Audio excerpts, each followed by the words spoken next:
"Ah, you wish your sex life was a lot more exciting," he said. Listening to his calm proclamation, I felt the heat of embarrassment flooding up my neck to paint my cheeks pink with heat. I felt shocked that my personal wants and desires had been revealed to a complete stranger. But then I realized that what the ball had revealed was very true. Taking a sip of his fragrant tea, he gestured for me to follow his example. Raising the delicate teacup, I found it quite calming and refreshing as it slipped past my lips. Standing with an agility that belied his age, he moved to a shelf near the rear of the shop and removed a small silver box from one of the top shelves. Returning to the table, he carefully set it down and resumed drinking his tea. "I have the perfect solution for you, my dear, and as this shop does not carry anything that can be used for evil intent, you can use it safely. Inside this box is candy, but it is no ordinary candy. Each piece will grant you a wish, but that wish cannot be repeated, and it's yours for the small token of $50, he said. Lifting the box from its resting place, I gently opened the hinged lid and saw inside about 20 small sweets, all wrapped in their own individual papers.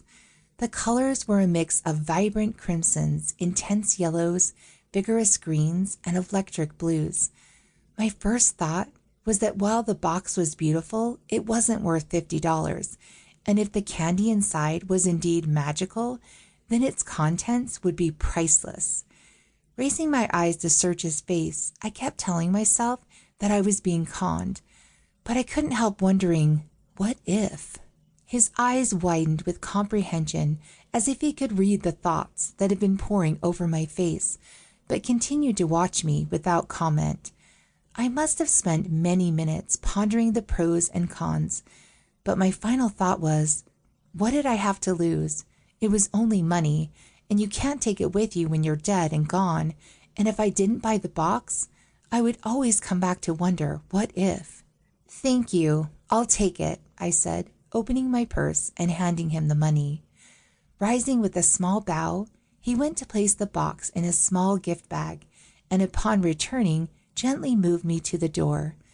Once outside, I placed the package at the bottom of my handbag, and glancing at my wristwatch, was amazed at how much time had passed.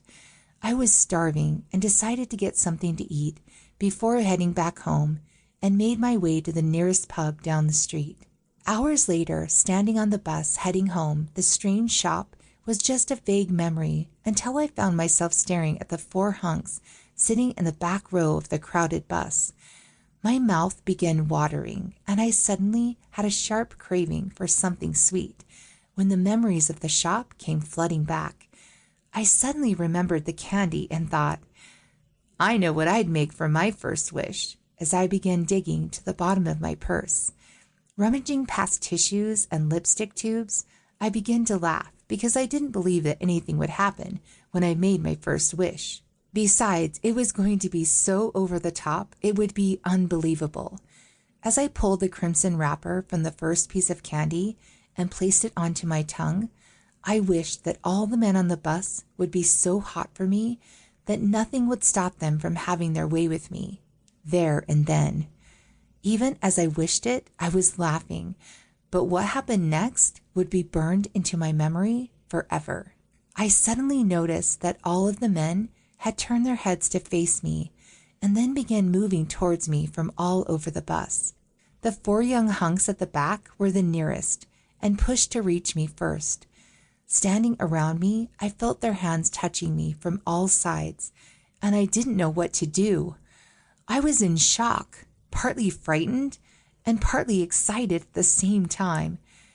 It must be true. Those sweets really did grant wishes, I thought.